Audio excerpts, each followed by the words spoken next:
이라고 할 수 있는데 연합의 의미를 담아서 교단 총회장님들이 연이어 나와서 주제를 가지고 주제별로 메시지를 전하는 순서를 드리도록 하겠습니다.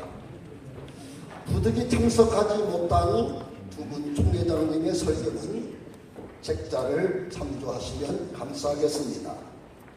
첫 번째는 성경을 주제로 해서 기장 우리 이종화 목사님, 두 번째는 찬송을 주제로 해서 통합 김영걸 목사님, 세 번째는 교회를 주제로 백석 이규환 목사님, 네 번째는 주일학교를 주제로 고원 김종주 목사님, 다섯 번째는 기독교 학교를 중심으로 대신 정정인 목사님, 여섯 번째는 사회봉사를 주제로 합동개혁 정서영 목사님, 일곱 번째는 해외 선교를 주제로 박병선 합신 목사님, 여덟 번째는 비전을 주제로 합동 장동생 목사님, 이상 여덟 분들께서 하나님 말씀을 메시지로 선포하시겠습니다. 한 분씩 나오셔서 우리에게 은혜로운 시간을 인도해 주시겠습니다.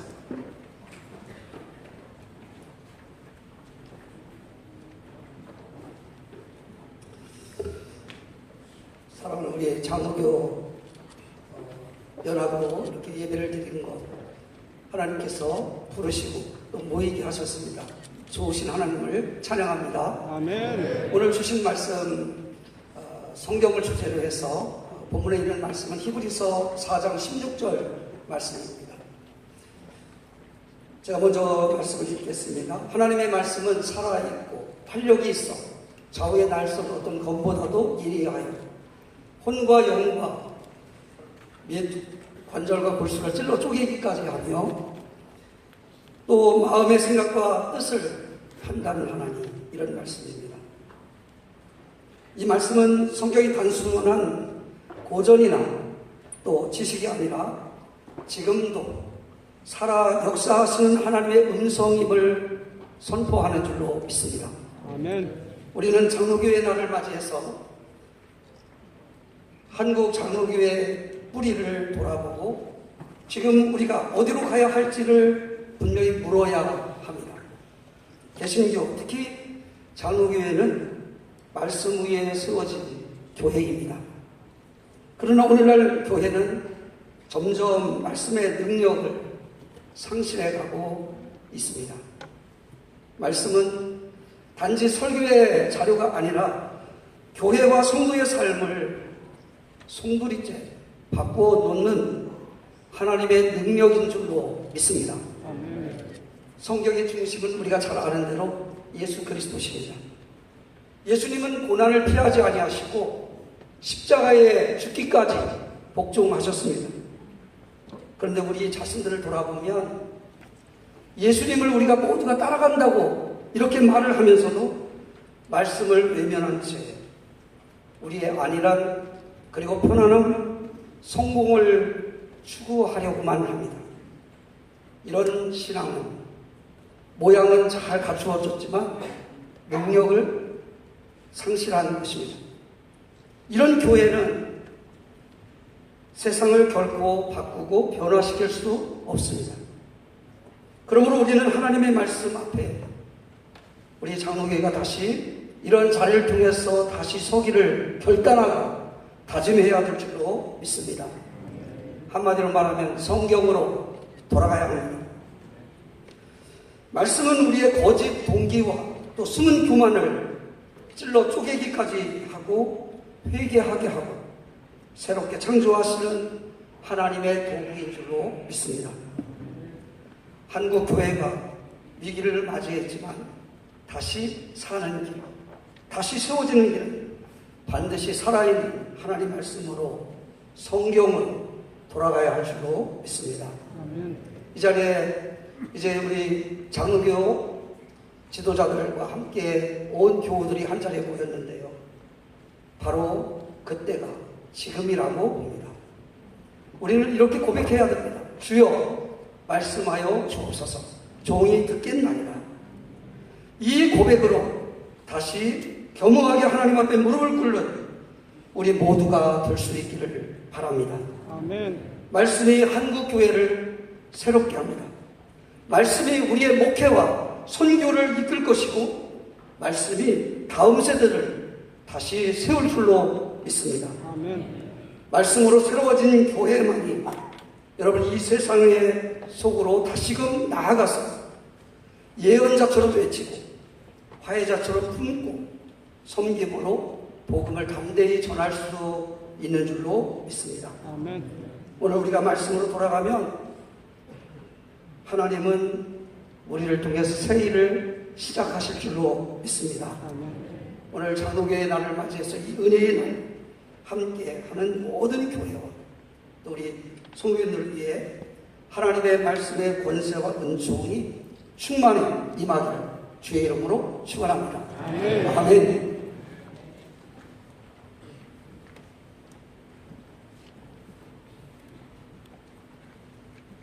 마태복음 16장 18절에 또 내가 네게 이르노니 너는 베드로라.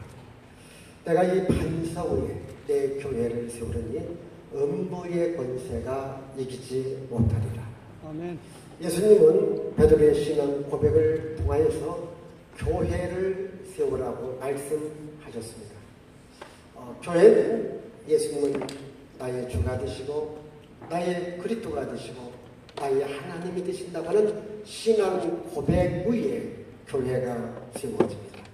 신앙 고백 위에 세워진 교회는 우리 모든 성도들과 함께할 것이고 신앙 고백 위에 세워진 교회는 이 땅의 희망입니다. 아멘. 예수님은 이 교회를 통해서 마귀를 이기는 권세를 줍니다. 그런 원수 마귀는 오늘도 우는 사자처럼 사방으로 우리를 공격해 들어오고 있습니다. 마귀는 우리들에게 가난과 재앙과 저주와 실패를 줍니다. 이것을 이길 수 있는 힘은 오직 교회밖에 없습니다. 아멘. 오직 예수밖에 없습니다. 아멘. 마귀의 권세를 이기기 위해서 예수께서 바로 이 땅에 교회를 세워주셨습니다.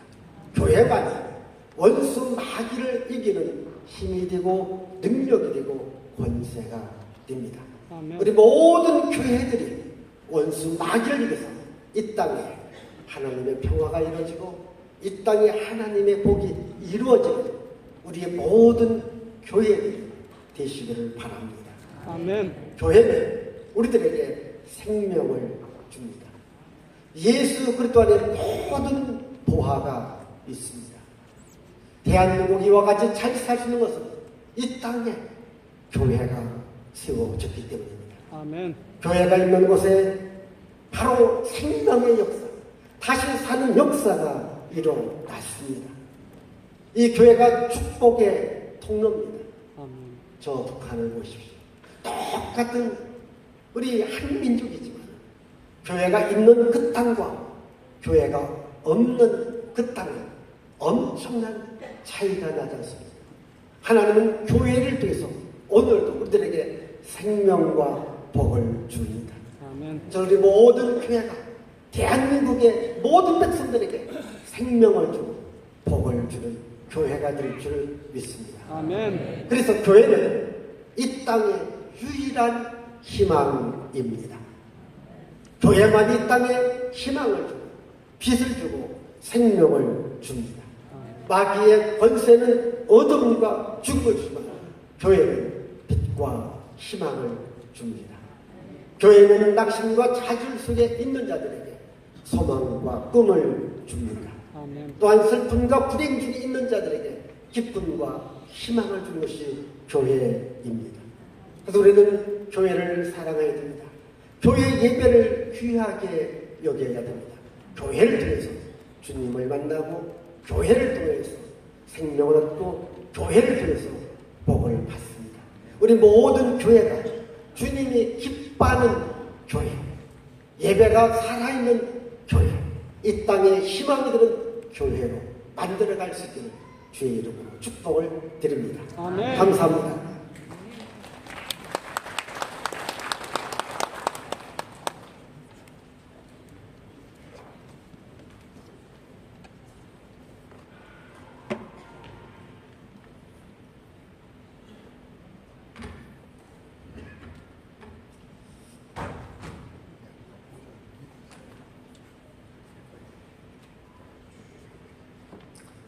하나님의 말씀 누가복음 2장 52절 말씀에 예수는 지혜와 키가 자라가며 하나님과 사람들에게 더욱 사랑스러워 가시더라 이와 같이 말씀을 하셨습니다. 오늘 저는 주일학교에 대해서 하나님의 말씀을 선포하겠습니다. 주일학교 교육은 너무너무 중요합니다. 아무리 강조를 하고 또 강조를 하도 넘치지가 않는 것이 주일학교 교육입니다. 왜냐하면 저들은 우리의 태의 열매입니다. 하나님께서 우리에게 주신 내일의 우리의 모습입니다. 그런데 이 시대에는 학교도 가정도 교회에서도 주일학교 교육, 자녀 교육에 심각한 문제를 안고 있습니다. 우리 자녀들을 너무너무 사랑합니다. 아니, 사랑이 넘칠 만큼 그들을 사랑하고 있습니다. 그런데 그 사랑이 넘어서 우리가 그들을 어떻게 가르치고 어떻게 양육을 해야 될지, 하나님의 교회에서 그들에게 어떻게 온전한 신앙인으로 세울 것인지 모르겠다고 하는 것이 현재 우리들의 모습인 것 같습니다. 너무너무 안타까운 시대에 우리가 살아가고 있습니다. 그런데 우리 교회는 그러면 어떠한 주일학교에 대해서 대책을 가지고 있느냐는 것입니다. 우리말에 밥상머리 교육이라는 것이 있습니다. 온 가족이 함께 밥을 먹으면서 그 밥상에서 자기들의 인생을 가르치고 예절을 가르치는 교육이었습니다. 그런데 가정이 해체되면서 밥상머리 교육은 이루어지지 않습니다. 아니, 너무 바쁜 현실에 자녀들과 함께 식탁에 나누어 앉을 시간조차도 없는 현실입니다. 그러니 자녀들의 인성과 그들의 예절은 무너져가고 있는 것입니다. 그러면 한국교회는 이러한 가운데서도 엄청나게 양적인 성장을 이루었습니다. 그러면은 양적인 성장과 함께 주일학교도 부흥하고 있는지요? 아니면 주일학교 학생들의 신앙이 무너져가고 있는데도 우리는 그냥 방법만 하고 있는 것인지요? 유치부, 유년부 때는 엄마, 아빠 손에 이끌려 교회에 잘 다니고 있습니다. 그런데 초등부, 중등부, 고등부로 올라갈수록 세상을 향하여 그들은 한 사람, 두 사람씩 떠나기 시작합니다. 왜냐하면 교회보다 세상이 더 좋기 때문입니다. 이것이 오늘 우리 교회들의 현실이고 우리 주일학교의 현실적인 문제입니다. 그러므로 주일학교 교육은 부모와 함께 예배를 드리면서 부모님의 그 신앙과 그 인성을 바로 보고 배우는 것이 중요합니다. 이에 대해서 대안으로 저는 부모와 함께 통합 예배를 주장을 하고 있습니다. 그리고 주일학교 부서별로 집중교육을 실시한다면 우리 아이들의 신앙은 성장할 것이고 그들의 신앙으로 더욱더 굳게 서 나갈 것입니다. 그러면 주일학교 운영은 어떻게 할 것이냐? 많은 교회들이 이 주일학교 운영에 얼마나 많은 프로그램을 준비하고 있는지 모릅니다. 프로그램이 중요한 게 아닙니다. 주일학교 교육은 그들에게 말씀을 가르치고 그들의 심령에 말씀이 새겨지게 하는 것이 주일학교 교육입니다. 프로그램을 준비하기 이전에 주일학교 학생들에게 성경 말씀을 읽게 하고 성경 말씀을 쓰게 하고 성경 말씀을 암송하게 하여서 그들의 심령 위에 하나님의 말씀이 새겨지는 이와 같은 주일학교로 우리 한국 장로교회가 우뚝 서기를 간절히 소원합니다. 아멘.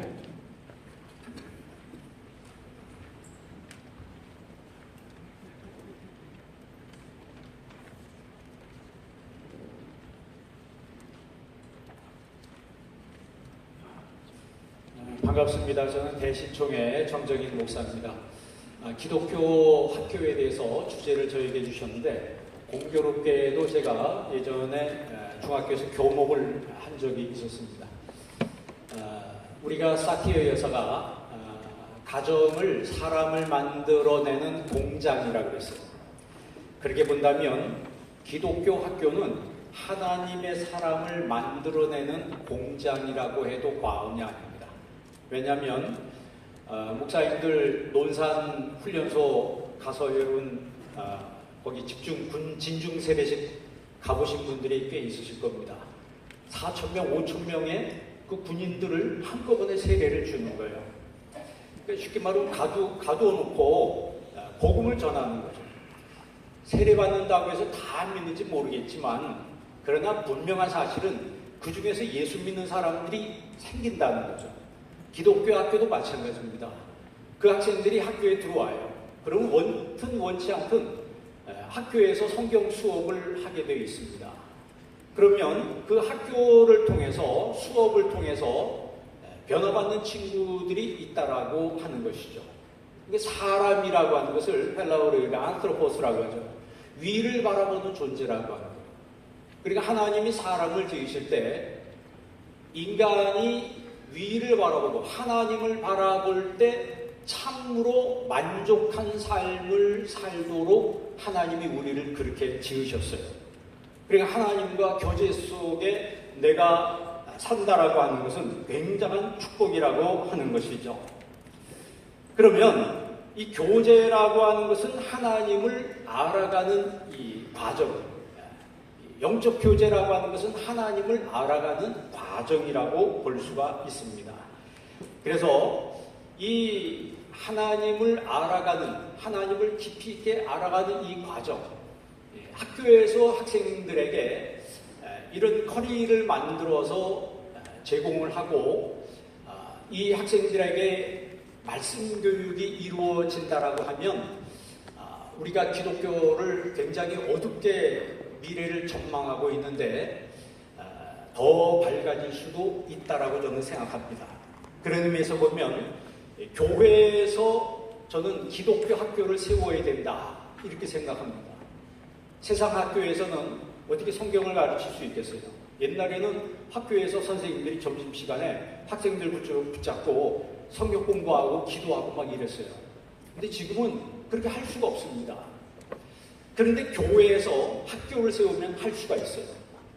그래서 여기 목사님들이나 많은 우리 성도님들이 기독교 학교에 대해서 관심을 가질 수 있기를 바랍니다.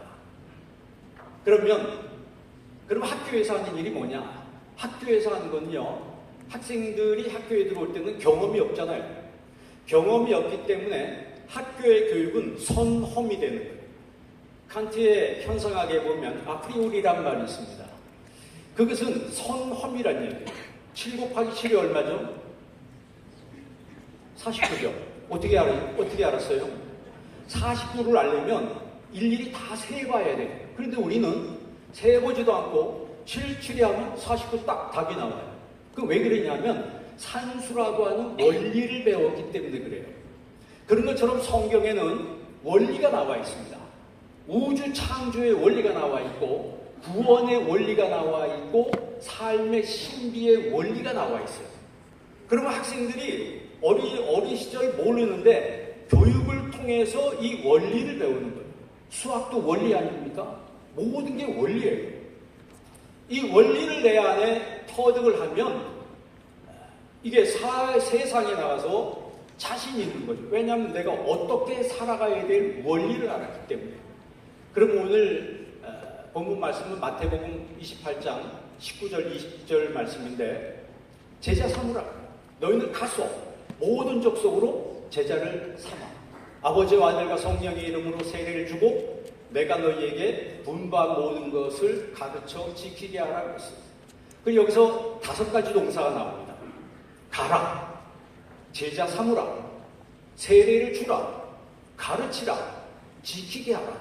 이 5가지 동사 중에서 본동사가 뭔 것 같아요? 본동사는 제자 삼으라입니다. 마테튜사테라고 하는 이 제자 삼으라고 하는 것이 본동사예요. 그럼 나머지 동사는 제자 삼으라를 수식해주는 분사예요. 자, 그러면 가라고 해서 왜 가야 돼요? 제자 삼기 위해서 가야 돼요. 세례를 주라. 왜 세례를 줘야 돼요? 제자 삼기 위해서 세례를 주는 거예요. 가르치라. 왜 가르쳐야 돼요? 제자 삼기 위해서 가르치는 거예요. 지키게 하라. 왜 지키게 해야 돼요? 제자 삼기 위해서 지키게 하는 거예요. 그래서 여러분, 기독교 학교를 세우고 그 교육을 통해서 제자를 삼는다면 우리가 기독교를 굉장히 어둡게 전망하고 있지만, 그러나 그럼에도 불구하고 우리는 미래가 있다라고 말할 수가 있습니다. 오늘 여기 오신 우리 목사님들과 성도님들, 기독교 학교에 관심을 가져주시고 기독교, 더 많은 기독교 학교가 세워지도록 기도해 주시기를 바랍니다. 아멘. 감사합니다.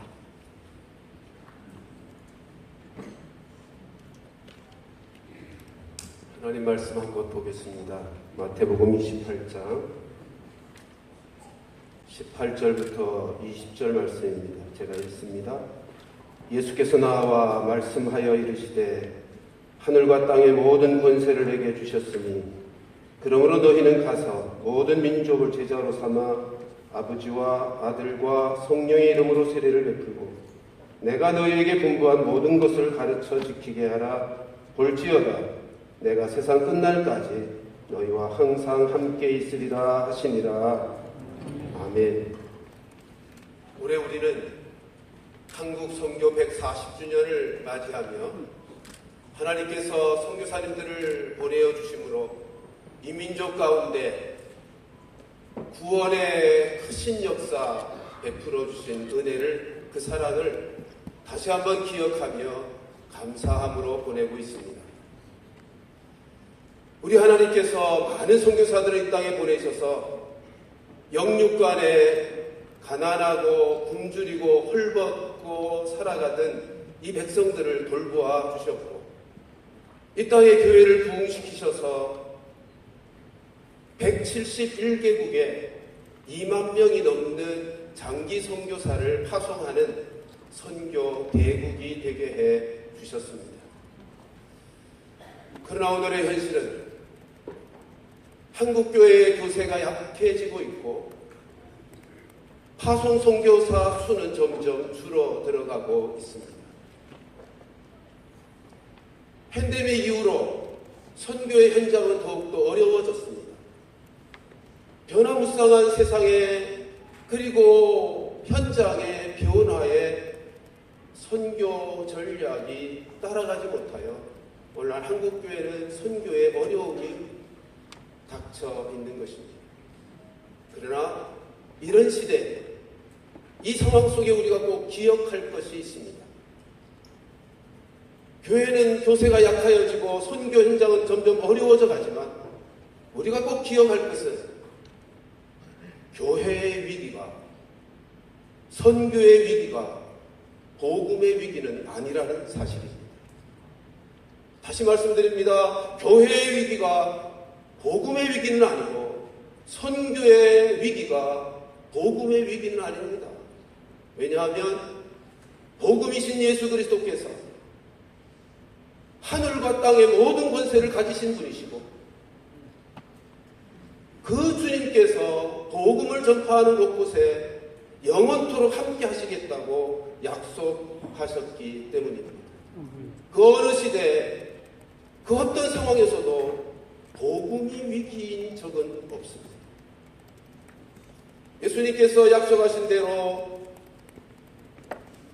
복음이 전파되는 그곳에서 우리 주님은 늘 함께 하셨습니다. 예수님은 승천하여 떠나셨지만 예수의 영이시요 선교의 영이신 성령으로 지금 우리와 함께 계십니다. 초대교회를 보십시오. 초대교회는 심각하고 힘들기만 한 환난과 핍박의 시대였습니다. 그러나 그들은 주께서 말씀하신 대로 성령을 사모하고 성령의 충만을 힘입고 주께서 약속하신 함께 하신다는 그 약속 붙들고 믿음으로 담대하게 복음을 전하면서 교회는 폭발적으로 부흥했고 선교의 열매는 그 어느 시대보다 풍성한 열매를 맺게 되었던 것입니다. 선교의 열매는 시대의 좋은 상황 때문에 비롯되는 것 아니고요. 우리의 노력과 헌신과 열심 때문인 것도 아니고요. 효율적인 선교 전략 때문도 아닌 것입니다. 선교는 오직 사도행전 1장 8절에서 주님이 말씀하신 것처럼 성령의 능력을 힘입고 성령께서 친히 역사하시는 은혜를 통해서 선교는 시작되어질 것이고 영원토록 우리와 함께 계시겠다고 가서 복음을 전하라 하는 그 현장마다 순종하여 나아가는 그 약속 믿고 믿음으로 나아가는 우리들을 통해서 성령의 친히 복음의 역사를 이루어 가시는 것입니다. 우리와 늘 함께 하시고 생명을 살리시고 생명을 변화시키시는 그 성령님께서 믿음으로 나아간 우리를 통해서 생명의 열매가 맺히게 되는 것이죠. 우리 예수님은 오늘을 살고 있는 우리 모두에게도 동일하게 내 증인이 되라고 땅끝까지 복음을 전하라고 우리에게도 명령하셨습니다. 기억하십시다. 오늘의 상황이 어렵고 힘들지만 우리가 함께 하시는 예수님이 나와 동행하고 계심을 믿고 나아가라 하신 말씀에 순종하고 성령 충만함을 덧입어 나아가면 하나님께서 친히 역사하시고 생명 구원의 열매를 맺게 해 주실 줄로 믿습니다. 마지막 때입니다. 우리 시간 그렇게 하늘과 땅의 모든 권세를 가지시고 땅끝까지 이르러 복음을 전파하라고 명령하시는 예수님의 그 명령에 화답하기 위해 모니터에 띄우는 기도문을 우리 함께 나의 기도로 삼고 읽도록 기도를 드리도록 하겠습니다. 같이 읽습니다. 주님 오실 날이 가까운 마지막 이 시대 속에서 선교의 영이신 성령님의 권능이 우리와 이 민족의 교회를 통해 힘있게 드러나서 세계 각 나라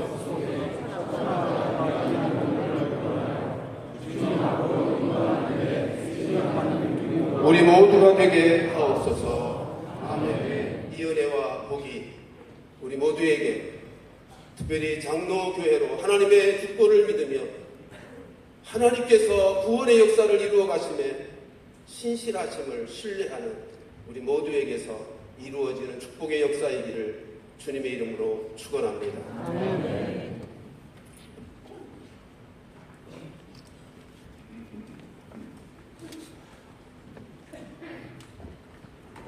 여러분들은 지금 6번째 설교를 들을 예정입니다. 마지막 설교입니다. 주다산교회는 제가 속한 합동 측의 교회인데 대부분을 차지하고 있는 주다산교회 교인들의 간절한 눈빛을 외면하지 않겠습니다. 이삭이 아버지에게 묻습니다. 불과 나무는 있는데 번제할 어린 양은 어디 있습니까? 하나님께서 자기를 위하여 친히 준비하시리라. 우리는 이것을 여호와 이레라고 합니다. 장로교회와 장로교인의 비전은 여호와께서 이 시대와 나라와 내 인생을 위하여 예비하신 하나님의 구속적 섭리의 영광을 보는 것입니다. 이 일이 우리 가운데 일어나기를 사모하는 것이 우리의 비전이 될 수 있기를 예수님 이름으로 축복합니다. 아멘.